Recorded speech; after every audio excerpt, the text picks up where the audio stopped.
जय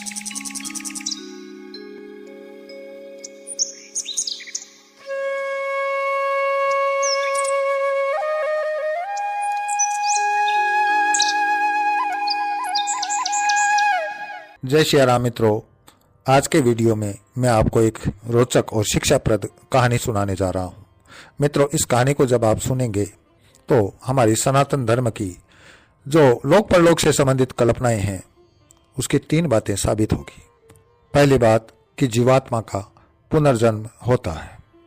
दूसरी बात, हमारे कर्म हमारी जीवात्मा के साथ रहते हैं और इस जन्म का बदला अगले जन्म में लिया जा सकता है, दिया जा सकता है। और तीसरी बात कि मरते समय किसी भी जीव की जो अंतिम इच्छा होती है, जो अंतिम विचार होता है, जब प्राण शरीर से निकल रहे हों, उसी के अनुसार अगली योनि मिलती है। ये 3 बातें इस एक छोटी सी कहानी से साबित होगी। तो मित्रों, बढ़ते हैं कहानी की ओर। पुराने समय की बात है, किसी नगर में एक बहुत ज्ञानी विद्वान पंडित रहते थे। ये पंडित जी ज्योतिष विद्या के गहरे जानकार थे और पंचांग देखना और पंचांग का पूरा ज्ञान उनको था। साथ साथ में सनातन धर्म के जो 16 संस्कार थे उनको भी वो संपादित करने का कार्य करते थे। उनकी ख्याति दूर दूर तक थी। लोग अपनी समस्याओं का समाधान करवाने के लिए उनके पास आया करते और वो बहुत थोड़ी सी दक्षिणा लेकर और सामने वाले का हित करते थे, उसकी समस्या का समाधान कर देते थे। मित्रों, पंडित जी बड़े ही संतोषी स्वभाव के थे और शांत स्वभाव के थे, लेकिन इसके विपरीत उनकी पत्नी बड़ी ही उग्र स्वभाव की थी और बड़ी ही झगड़ालू प्रवृत्ति की थी। होता क्या है कि एक दिन एक दुखियारा व्यक्ति अपनी समस्या लेकर पंडित जी के पास पहुंचता है। वो उनका घर पूछते पूछते उनके मुख्य द्वार तक आता है।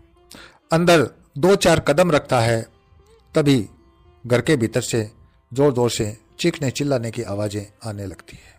उसको सुनाई देता है कि एक स्त्री का स्वर है, वह किसी को भला बुरा कह रही है, ऊंची आवाज में गाली गलौज कर रही है और सामने वाला उसका कोई जवाब नहीं दे रहा है। वह व्यक्ति भांप लेता है कि पंडित जी को उनकी पत्नी अनर्गल भाषण दे रही है, खरी खोटी सुना रही है।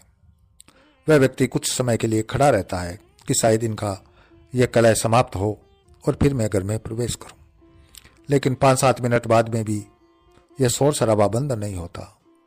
वह उतनी देर में व्यक्ति खड़ा खड़ा क्या सोचता है कि मैं जिस व्यक्ति के पास समस्या का समाधान करवाने आया, बेचारा वह तो खुद ही पत्नी पीड़ित है।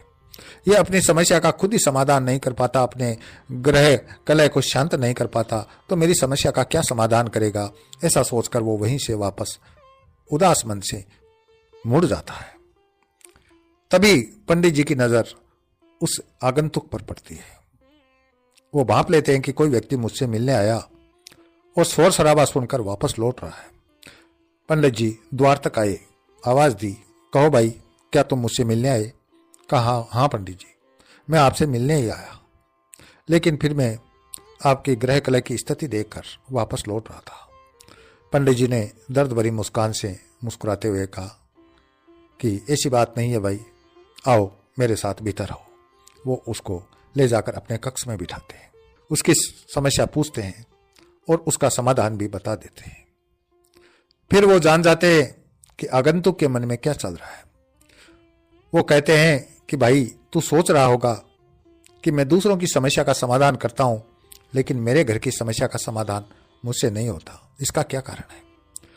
तो इसका कारण मैं तुम्हें बताता हूं कि पिछले जन्म में ये जो आज मेरी पत्नी है, ये एक ऊंटनी थी और मैं एक कौवा था।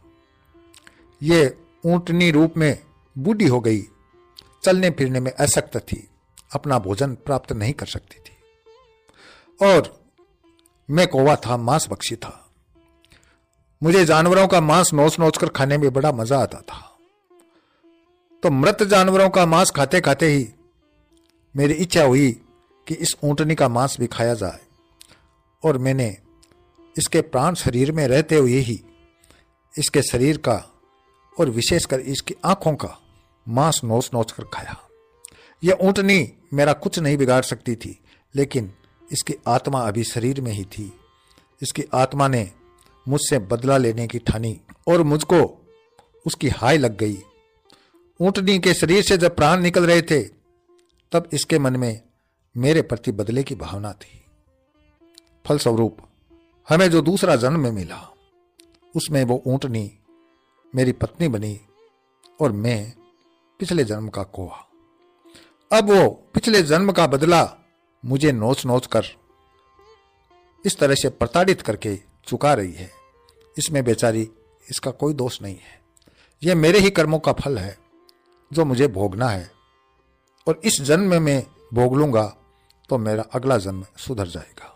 तो मित्रों, इस कहानी से हमें क्या शिक्षा लेनी चाहिए वो मैं आपके विवेक पर छोड़ता हूँ। इसी के साथ मैं अपनी वाणी को विराम देता हूँ।